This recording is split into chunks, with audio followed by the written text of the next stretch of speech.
Assalamualaikum warahmatullahi wabarakatuh.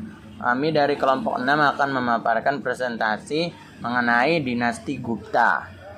Nah, untuk anggota kelompoknya ada Safa Kamila Anazwa, Zahra Indah Mawarni, Muhammad Rafli Agustian, dan Nadia Dwi Aulia. Kita akan masuk ke bagian pertama, yaitu latar belakang munculnya dinasti Gupta. Jadi setelah runtuhnya Kekaisaran Maurya sekitar abad ke-2 sebelum Masehi, wilayah India ini tidak lagi bersatu, yang dimana selama lebih dari 500 tahun kawasan ini terpecah menjadi banyak kerajaan kecil dan wilayah-wilayah yang saling bersaing dalam memperebutkan kekuasaan. Sehingga kondisi politik ini tidak stabil, perdagangan juga terhambat, serta pembangunan kebudayaan melambat. Situasi ini berubah drastis pada awal abad ke-4 Masehi, yang dimana ketika dinasti Gupta bangkit dan berhasil menyatukan kembali sebagian besar wilayah India Utara. Penyatuan ini juga menciptakan suasana aman dan tertib yang menjadi landasan bagi kebangkitan kembali peradaban India yang dikenal sebagai masa keemasan, yang dimana kemajuan pesat terjadi dalam berbagai bidang seperti politik, ekonomi, ilmu pengetahuan, seni, dan agama. Slide selanjutnya yaitu tentang berdirinya dinasti Gupta.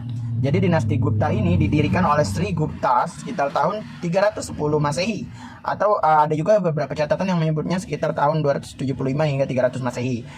Dengan wilayah awalnya yang terbatas di kawasan Magadha. Selain itu, kekuasaan juga diperkuat dan diperluas oleh penerusnya, yaitu Chandragupta pertama, yang menggunakan dua strategi utama, yaitu penaklukan wilayah dan perkawinan politik dengan putri raja kerajaan Lichavi. Nah, aliansi ini juga memperkuat legitimasi dan sumber daya kekuasaan. Sebagai pusat pemerintahan, ia menerapkan Pataliputra, sekarang Patna dan Bihar, yang kemudian berkembang menjadi kota utama sekaligus pusat lalu lintas perdagangan dan pengembangan kebudayaan di lembah Sungai Gangga. Slide selanjutnya yaitu tentang wilayah kekuasaan dari dinasti Gupta. Nah, di bawah kepemimpinan awal dan penerusnya, wilayah kekuasaan dinasti Gupta meliputi hampir seluruh wilayah India Utara dan India Tengah, yang membentang luas mulai dari lembah Sungai Gangga di timur hingga wilayah Gujarat dan pesisir barat di sebelah barat. Yang dimana luas wilayah ini yang bersatu ini memberikan keuntungan besar bagi jalur perdagangan antar wilayah dan luar negeri yang menjadi aman. Sistem pertanian berkembang subur karena irigasi yang teratur, serta pemerintahan dapat berjalan lebih terpusat dan stabil, yang dimana kondisi ini mendukung pertumbuhan ekonomi yang kuat dan menjadi fondasi bagi kemajuan ilmu pengetahuan serta seni pada masa-masa berikutnya. Untuk slide selanjutnya akan dijelaskan oleh rekan saya. Terima kasih. Dinasti Gupta melahirkan ekosistem ilmu yang sangat maju, terutama di bidang matematika, astronomi, dan kedokteran. Salah satu tokoh legendaris yang hidup di masa ini adalah Aryabhata. Beliau adalah otak di balik konsep matematis revolusioner, angka 0 dan sistem desimal. Sebagai astronom, Aryabhata adalah orang pertama yang membuktikan bahwa bumi berputar pada porosnya sendiri dan menghitung pergerakan planet dengan sangat akurat. Bahkan di sini Anda dapat melihat salah satu rumus matematika tertua karyanya dalam menghitung nilai aproksimasi PI yang luar biasa presisi untuk ukuran abad ke-5 Masehi. Penemuan-penemuan ilmiah inilah yang kemudian menyebar melalui jalur perdagangan dan mulai dikenal luas di wilayah Asia Tengah, Timur, hingga kelak diadopsi oleh dunia Arab dan Eropa. Yang terakhir, kedamaian dan stabilitas ekonomi membawa dampak luar biasa bagi para seniman. Masa ini menjadi saksi dari kebangkitan estetika klasik India. Kuil-kuil batu berarsitektur megah mulai dibangun dengan ukiran relief yang sangat halus dan bernilai filosofis tinggi, seperti kuil Dasavatara di Deoghar yang gambar arsitekturnya ada di slide ini. Di bidang bahasa Sanskerta mengalami masa keemasannya melalui karya sastra puisi dan drama dari sastrawan tersohor dunia seperti Kalidasa. Warisan budaya inilah yang menginspirasi seni tari, teater, arsitektur, dan sastra di seluruh dunia, termasuk ke Kepulauan Nusantara, dan masih terus dipelajari secara akademis hingga sekarang. Dinasti Gupta menerapkan sistem pemerintahan yang sangat inklusif. Meskipun para raja beragama Hindu dan iman Hindu berkembang pesat, kerajaan menerapkan sikap toleransi beragama yang sangat tinggi. Pemeluk Buddha dan Jain mendapatkan jaminan keamanan dan kebebasan beribadah yang setara. Kerajaan juga membangun institusi pendidikan kelas dunia. Salah satu yang paling terkenal di dunia adalah Universitas Nalanda, yang runtuhnya dapat kita lihat pada slide yang sedang dipaparkan. Di tempat ini, para biksu, ilmuwan, dan pelajar dari berbagai penjuru Asia berkumpul untuk mempelajari filsafat, sains, sastra, teologi, dan logika secara gratis karena disokong penuh oleh negara. Pendidikan di era ini menjadi motor penggerak utama lahirnya kemajuan peradaban. Selanjutnya ada sistem pemerintahan dinasti Gupta. Jadi setelah dinasti Gupta berhasil menyatukan sebagian besar wilayah India Utara, mereka membangun sistem pemerintahan yang cukup maju untuk ukuran zamannya. Jadi dinasti Gupta ini menerapkan sistem monarki sehingga raja menjadi pemegang kekuasaan tertinggi. Namun, seorang raja tidak hanya dipandang sebagai pemimpin politik, tetapi juga sebagai pelindung dharma, yaitu prinsip moral dan keadilan yang menjadi dasar kehidupan masyarakat India saat itu. Oleh karena itu, tugas raja bukan hanya memperluas wilayah, tetapi juga menjaga kesejahteraan rakyat serta menciptakan pemerintahan yang adil. Karena wilayah kekuasaan Gupta yang sangat luas, kerajaan membagi wilayahnya ke dalam beberapa provinsi yang disebut bukti. Setiap provinsi dipimpin oleh seorang gubernur yang bertanggung jawab langsung kepada raja. Selanjutnya, provinsi dibagi lagi menjadi distrik atau visaya yang dipimpin pejabat daerah dan dibantu oleh dewan administrasi yang terdiri atas tokoh masyarakat maupun pejabat lokal. Menariknya, pemerintahan daerah diberi kewenangan untuk mengatur berbagai urusan administratif seperti pemungutan pajak, penyelesaian sengketa hukum, pengelolaan pertanian, hingga pengawasan perdagangan. Kebijakan ini tuh membuat pemerintahan menjadi lebih efektif karena setiap daerah dapat menyesuaikan pengelolaan sesuai kondisi wilayahnya.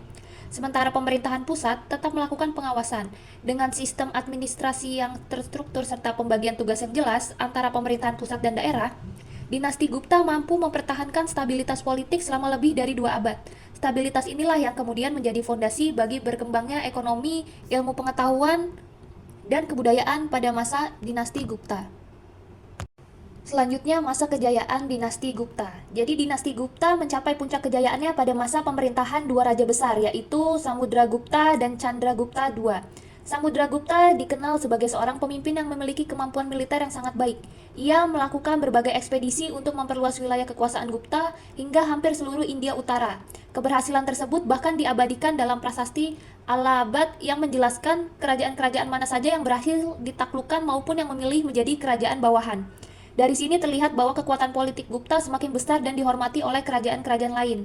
Setelah itu, kepemimpinan diteruskan oleh Chandragupta II. Berbeda dengan pendahulunya yang lebih fokus pada ekspansi wilayah, Chandragupta lebih menitik beratkan pada penguatan ekonomi, hubungan perdagangan, dan diplomasi internasional.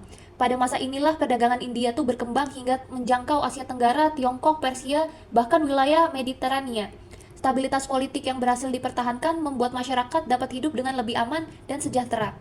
Kondisi tersebut memberi kesempatan bagi berkembangnya berbagai bidang seperti pendidikan, sastra, seni, arsitektur, astronomi, matematika, dan kedokteran. Banyak ilmuwan, seniman, dan penyair memperoleh dukungan dari kerajaan sehingga mampu menghasilkan karya-karya yang berpengaruh hingga saat ini. Karena keberhasilan dalam menciptakan kemajuan yang menyeluruh tersebut, para sejarawan menyebut masa pemerintahan dinasti Gupta sebagai Golden Age of India atau zaman keemasan India.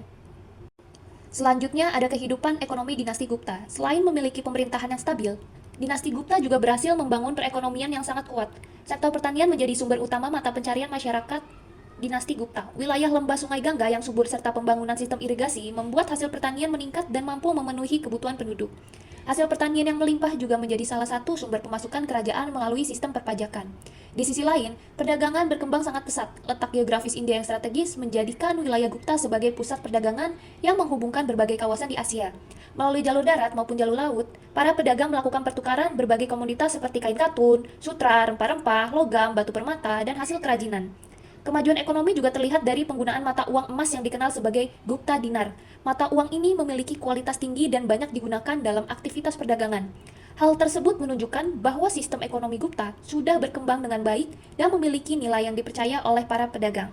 Selain perdagangan, industri logam juga mengalami perkembangan yang luar biasa.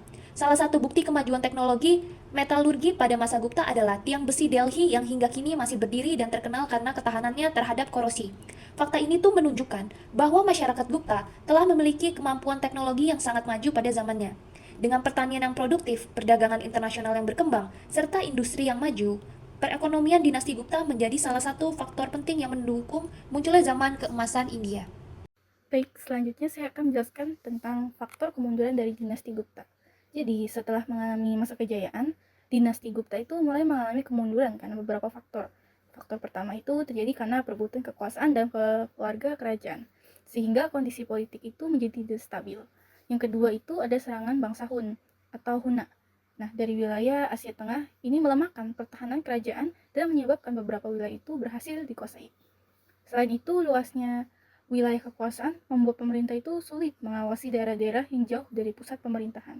Karena kondisi ini diperparah juga dengan menurunnya kegiatan perdagangan yang mengakibatkan pendapatan kerajaan itu ikut berkurang.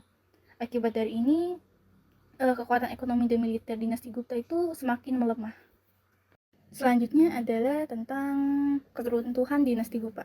Jadi setelah saya jelaskan sebelumnya, akibat berbagai permasalahan tersebut, dinasti Gupta itu terus mengalami kemunduran sejak pertengahan abad ke-5 Masehi. Nah, konflik internal yang berkepanjangan itu serta serangan dari bangsa Hun membuat kekuasaan kerajaan itu semakin melemah. Pada sekitar abad ke-6 Masehi, dinasti Gupta itu akhirnya runtuh dan wilayah kekuasaannya itu terpecah menjadi beberapa kerajaan kecil yang berdiri sendiri. Nah, runtuhnya dinasti Gupta itu juga menandai berakhirnya masa persatuan politik di India Utara yang sebelumnya telah berlangsung selama lebih dari 2 abad. Selanjutnya adalah warisan dinasti Gupta. Meskipun telah runtuh, dinasti Gupta itu meninggalkan warisan yang sangat besar dalam peradaban India maupun di dunia. Nah, masa pemerintahannya dikenal sebagai zaman keemasan India karena berhasil mendorong perkembangan ilmu pengetahuan, seni, sastra, pendidikan, dan kebudayaan. Kemajuan di bidang matematika dan astronomi ini juga termasuk konsep angka nol dan berbagai penemuan ilmiah lainnya memberikan pengaruh besar gitu terhadap perkembangan ilmu pengetahuan di masa berikutnya. Jadi bisa dikatakan ya kalau dinasti Gupta itu tuh dipandang sebagai salah satu dinasti yang memiliki kontribusi penting dalam sejarah peradaban dunia. Baik, untuk kesimpulan sebagai penutup ya, bisa kita simpulkan bahwa dinasti Gupta itu tuh merupakan salah satu dinasti terbesar dalam sejarah India yang berhasil membawa negara tersebut tuh mencapai masa kejayaannya di berbagai bidang. Kemajuan dalam ilmu pengetahuan, seni, sastra, pendidikan, dan budaya itu menjadikan masa ini tuh dikenal sebagai zaman keemasan India. Walaupun pada akhirnya mengalami kemunduran juga ya, akibat konflik internal, serangan bangsa Hun, dan melemahnya pemerintahan dinasti Gupta itu sendiri, warisan dinasti Gupta itu akan tetap memberikan pengaruh yang cukup besar gitu terhadap kehidupan saat ini. Jadi bisa dikatakan dinasti Gupta itu tidak hanya penting dalam sejarah India, tapi juga memiliki kontribusi yang signifikan terhadap perkembangan peradaban dunia. Mungkin sekian dari kelompok kami. Wassalamualaikum warahmatullahi wabarakatuh.